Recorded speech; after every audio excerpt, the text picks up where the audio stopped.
I hear business owners, I only work with A-class talent. And I think, really? You're in a small town.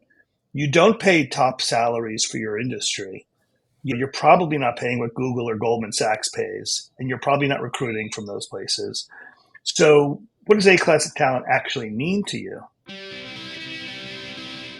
Welcome to the Great Talent, Great Business Podcast, your go-to resource for building exceptional teams and thriving businesses. Each episode delivers actionable insights on harnessing offshore talent, integrating innovative technology, cultivating a vibrant company culture, and attracting and retaining top performers. Subscribe now to never miss an episode. For more resources, visit greattalentpodcast.com, where you can download this episode's free worksheet designed to help you apply today's insight to your business. And now, here's your host, Rob Levin.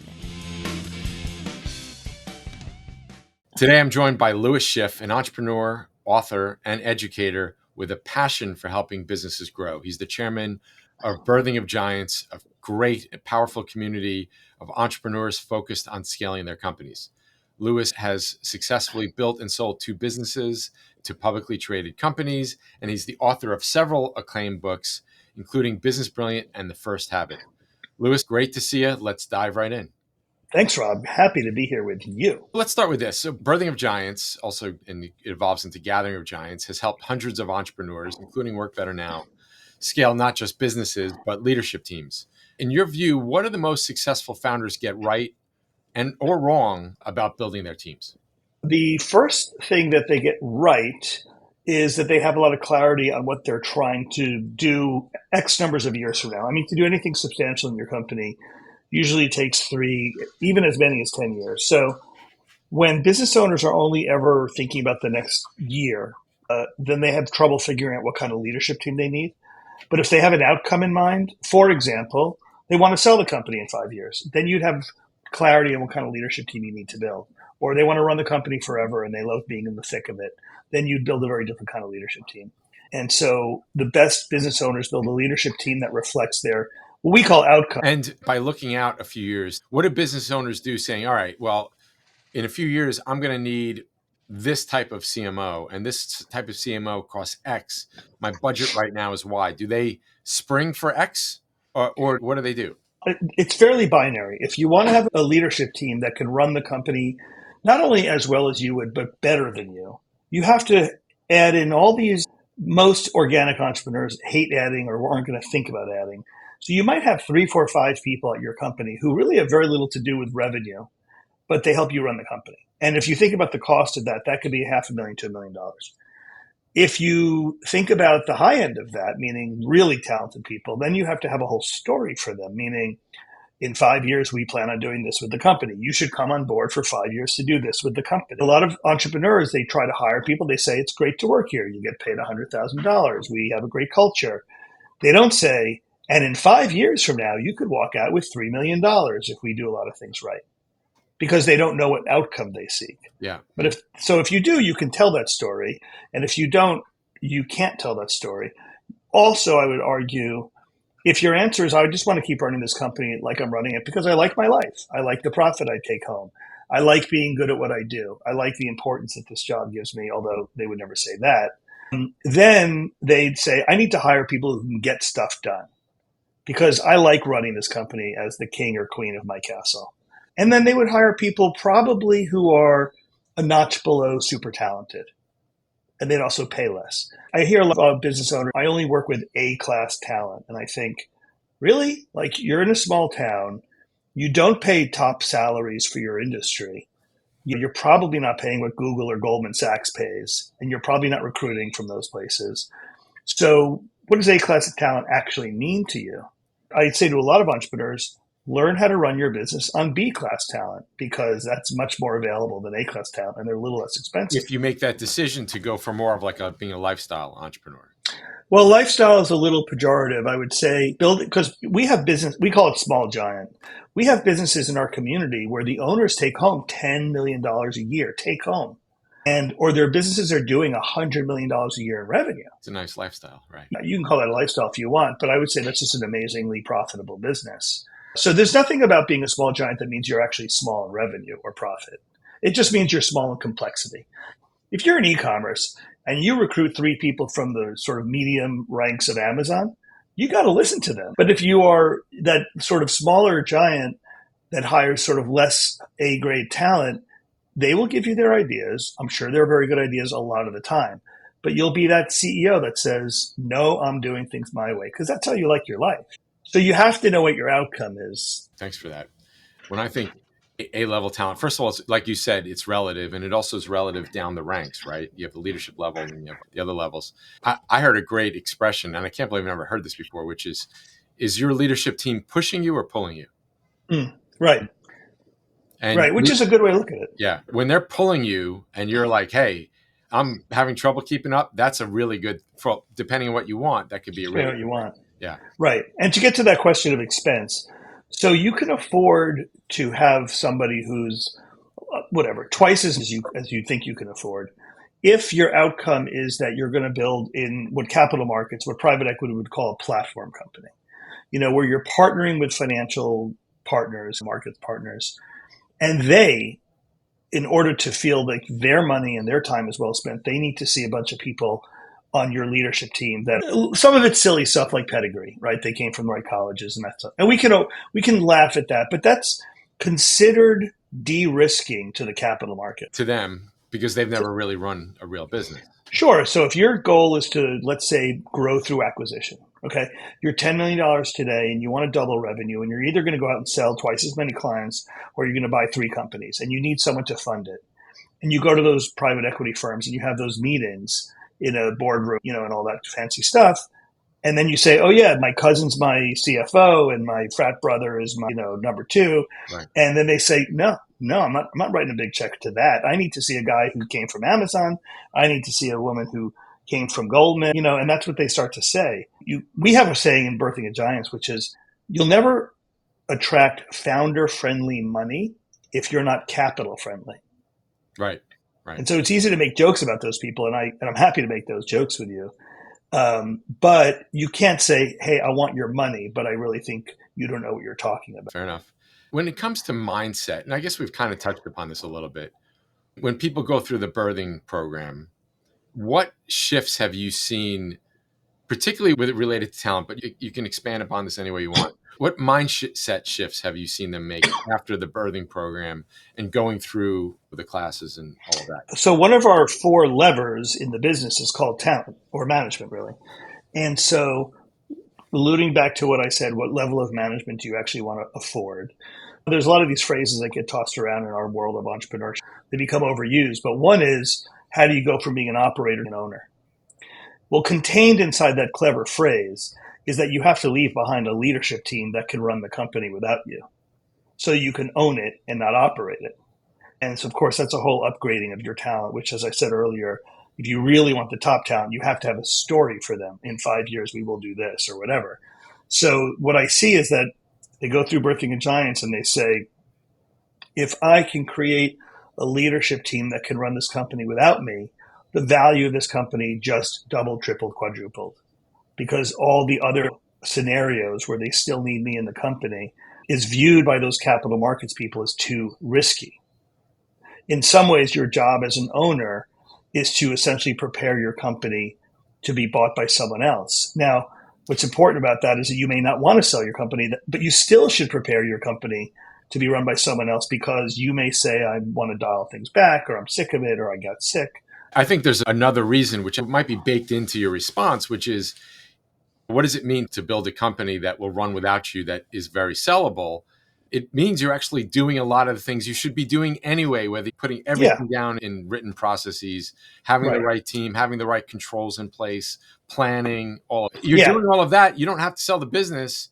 You can, by the way, it'll be a lot easier to sell, and you have a really well-run company.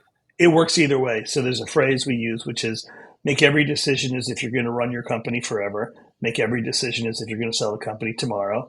That comes from the mouth of our good friend, Norm Brodsky. It's one of the greatest fortune cookie statements he's ever made. But the exercise is the same as what you just said. We'll have people who say, I want to get my company ready to be sold. In order to do that, I have to make myself irrelevant. And then they get there and they say, well, this isn't all that hard. I might as well keep it. So that's the best of all worlds, is to have those choices. Yeah. And that comes from having everything you said: strong management, strong leadership, documented processes, all of that quality of talent, all comes from that decision to say, I'm building my company as if it's going to run forever and as if I'm going to sell it tomorrow. Yeah. Switching gears a little bit, Lewis, what's the biggest opportunity and the biggest threat that business owners have in front of them right now? Okay, the biggest opportunity is 100% that there's a huge welling up of capital. We make fun of private equity and all those capital folks, but putting that aside, and putting aside the reality that you and I both know plenty of entrepreneurs who have had bad experiences with private equity. Putting that aside for a moment, just to talk about physics for a moment, there is so much money out there that must be deployed. And one of the shifts, so here's a funny thing I talk about with business owners a lot, is that I teach capitalism to practicing capitalists. So the typical owner entrepreneur is obviously a practicing capitalist, but they don't always understand the rules of capitalism. The rule of capitalism is simple. Capital must grow relative to the risk it takes on. So imagine all this money out there that's looking for the right place to land. And you say, yeah, but I don't like those people. I like my job the way it is. That's fine. But that money is either going to end up in your pocket, or it's going to end up in your competitor's pocket, or both of your pockets. It also might end in your clients' pockets, who say, okay, now that I'm part of a much bigger company, I can't work with small companies like yours. They'll buy your vendors. I mean, the money is physics. The money is water. It has to go somewhere. So you can have the position that you don't want anything to do with that money, and that's totally cool. But it will affect your life anyway. What happens when your nearest competitor has new money for marketing and technology that you just don't have? So what happens now? And that's the biggest opportunity, is to attract that money because there's more of it than ever. And it's the biggest risk. The second biggest risk is a demographic trend, which is that we have fewer and fewer American-born Americans. And without getting political about it, what that does is there's something about being second generation or third or fourth generation American, where you probably went to an American college, you probably have American networks. It just greases the skin. When they look at people who graduated from Dartmouth or Harvard, you can get caught up in the name Harvard. The more interesting thing is, what frat did they become part of, or what eating club at Princeton?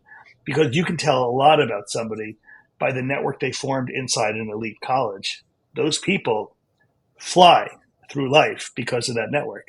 The data is that a well-networked American college graduate who knows their way around the system can do things in your company that a non-American who doesn't have that advantage can't. They may not be as hungry as the non-American, but they know people and they know how things get done. And there's fewer of them. So there's fewer people graduating from college. There's fewer Americans being born. And so if you are a company that's every year I need to hire 5 or 10, 25-year-olds or what post-college people, there's fewer of them. They're just fewer in number. And it's funny because, you have kids and I have a kid in college, and we make a lot of fun of that generation too. As everyone does, they make fun of the generation of our kids. And the truth of the matter is, when all the jokes about how they get it to the workplace, now they want a corner office and a title, they're not wrong because they are actually very valuable. Demographics. Yeah, so they do kind of walk in and say, okay, where's my corner office? I'm the 25-year-old. I'm the hot commodity. So if part of your business is to attract highly talented people in a country with a shrinking population, it's demographics is destiny. This episode is brought to you by Work Better Now, your trusted partner for getting high-performing talent from Latin America. Our clients tell us that partnering with Work Better Now has transformed their businesses by providing the proactive, reliable, and skilled professionals that they need to thrive. Ready to build your dream team? Visit workbetternow.com to schedule your consultation today. As a special thank you to listeners of the Great Talent, Great Business podcast, we're offering $150 off your first 3 months. Just mention Great Talent during your consult. Join the businesses building their dream teams and take the next step in transforming yours today. You have tons of companies that you see members of Birthing. What are the best ones doing with regard to attracting and retaining really good talent at all levels in the company? So On the one hand, the most attractive thing about coming to work for a company that's, small in size compared to the monsters is that the person who's coming to work at that company believes that they're important. In other words, they have access to the CEO pretty regularly. Their ideas will be heard. They will be seen. All that proximity to power means a lot to people who go to work at the smaller companies. They have more risk when they work for smaller companies. Maybe their pay isn't as high, but they have more elevation, kind of, given their role. So that's who you want to attract, is the person who says, I want to work for that person or that leadership team. And the way you become that company, I believe this is happening all over the place, is you have a culture that you can articulate. Here's what we stand for. Here's how we operate. And I don't mean the BS stuff on the walls, but being honest and being a team player. Something tangible. So we're seeing it get much more sophisticated. EOS, for example, Entrepreneur's Operating System, is a culture. The Great Game of Business is a culture. There are cultures that come out of things like the numbers of your business. There's cultures that come out of process in your business. There's also some really fun companies where the culture is, let's have fun, let's celebrate each other. But I think a really thoughtful, smaller company needs to have a clearly defined culture. At Birthing of Giants, we primarily hire the spouses of active military. That's who we hire. And they're very capable and they're very supportive because everyone has a spouse who's serving, right? So that's a whole community. And to be fair, we kind of draft on that culture because that community of military spouses are hardworking. They have to move every couple of years, so they love virtual work. We're a virtual company. And that's our culture. And we articulate that to them when we bring them on. Yeah. I just want to make sure nobody missed this because it was very subtle. What you implied is something that our buddy Norm has also said, which is every company has a culture, whether you know it or not, there's a culture. Right. There. And what you're saying is, and I couldn't agree any more about this, the companies that are having an easier time attracting and retaining great talent have really focused on their culture. Yes, and it's articulated, so they say what it is, and then people walk the hallways and they see it. Yeah. And Norm's point is also that because every company does have a culture, the question is it coming from the bottom up? Which usually is a backhanded comment of it's done by the people who complain the most or things like that. Right. Or is it coming from the top down where they've sat in the room and said, what do we want to stand for? What are we here for? What do we want to reward? Yeah. And it's one or the other. As Jack Daly says, a culture by design or by default. So you mentioned the biggest opportunity and the biggest threat. Two things. Well, one was both an opportunity and a threat, which I thought was a really interesting point. What other mega trends besides private equity? And again, just to be clear, make sure everybody understood what Lewis said here, because it was really powerful, which is even if you're not thinking of selling to private equity, you have to understand what private equity is doing in your business. For example, look at what's going on in the HVAC world, right? With all of the companies that are being acquired by private. If you're in HVAC, you don't want to sell to private equity, you have to understand what the implications are. Doesn't mean you're going to have a problem. It just means you have to really think about it and what moves you need to make to some degree to counter the fact that your competitor is now going to have a lot of money to spend. And not only that, they're going to be pushed to spend it quickly. Right. And the old school version of, hopefully one of my kids wants to take over my business is real. And it's amazing, actually, when that happens. And especially when it works. It's a kind of an amazing thing to watch. It doesn't happen that often. It doesn't, but I've had a number of people in Birthing of Giants who are second or third generation. And of course, Birthing of Giants attracts people who are very aspirational, ambitious. So if you're the deadbeat kid who, just wants to run mom or dad's business into the ground, you're not going to show up at Birthing of Giants. But the people who are interested in that generational planning, they have a tricky road to manage because of what you just said, that the money is coming anyway. So it's going to affect your competitors, your vendors, your clients. And so you have to think about what you do in the face of it. Yeah. So what other mega trends make this time unique? Are there any mega trends? Other mega trends? Yeah. So the first one is the population decline is going to change how we attract talent. But the second one is there's more money than ever. So that's called the great wealth transfer. There's trillions and trillions of dollars that has to land somewhere. The third one, though, is basically all of our parents and grandparents lived through what's called the industrial era. So people leaving the agrarian, the agricultural economy and going to cities to work in factories. And so the ethos of America, the middle class ethos that you and I probably grew up with, is about grandpa or our fathers or mothers kind of working hard at a factory or an office, being able to buy a house, the American dream and all that. Well, that was about a 100-year period where if you look at the ability to create economic output, labor, meaning our fathers or grandfathers that worked in factories, were actually more responsible per person for economic output than they had ever been before. On the farm, the farmer or the owner of the farm was really the primary driver of output because they had land, and the people who worked it helped. For 100 years, it's switched, and so now you have a person at an assembly line has a tremendous amount of economic output. Now, fast forward to the time you and I live in, and when we're building our companies, we've pivoted to the intellectual property era.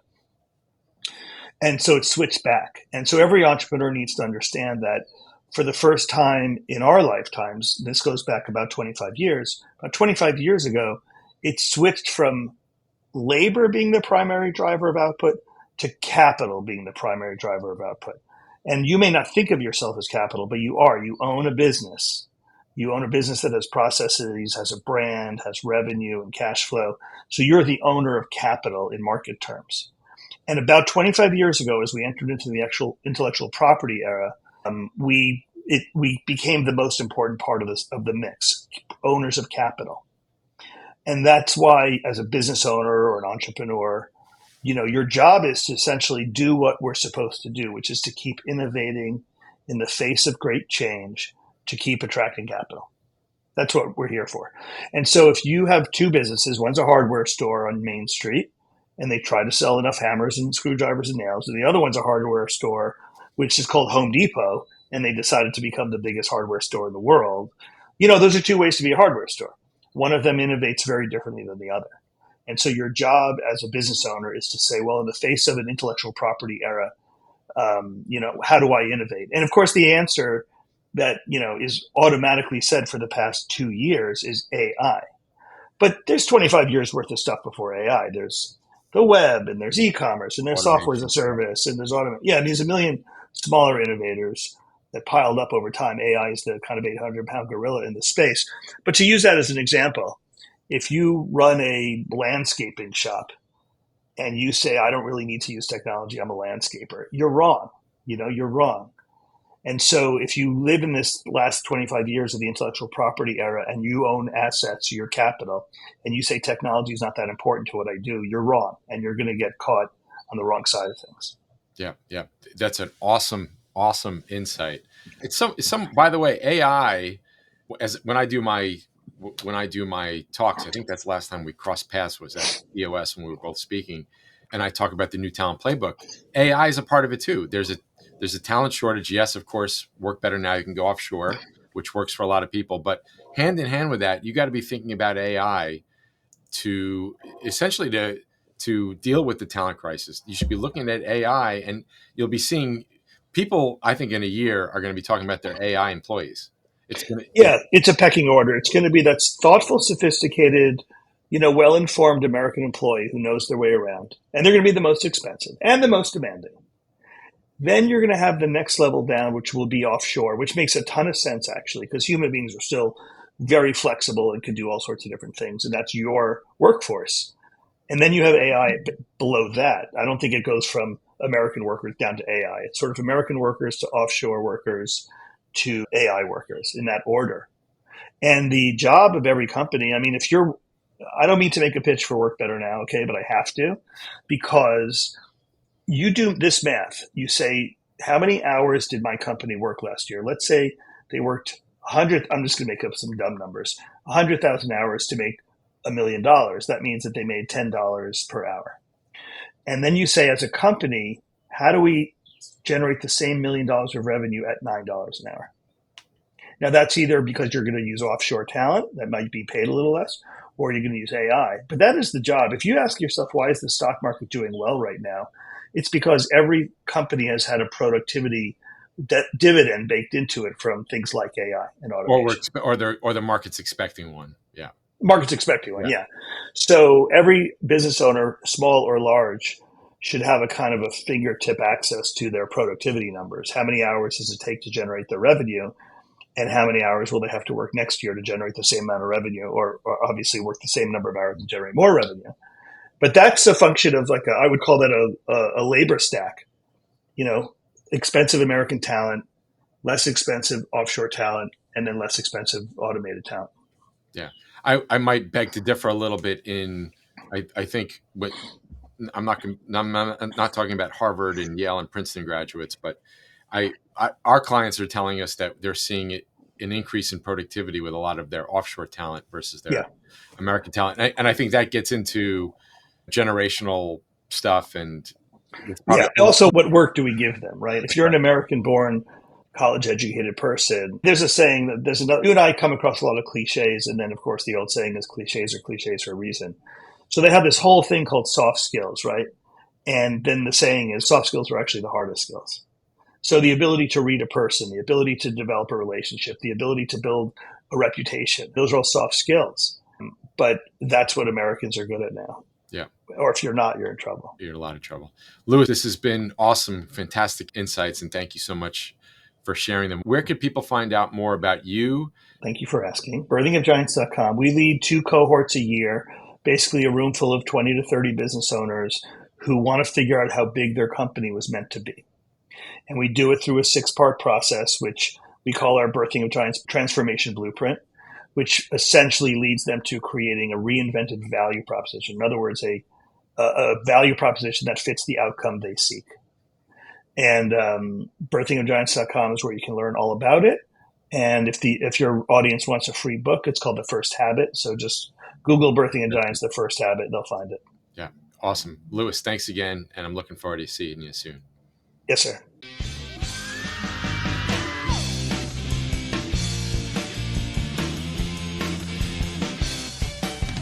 Thanks for listening. The Great Talent, Great Business podcast is brought to you by Work Better Now.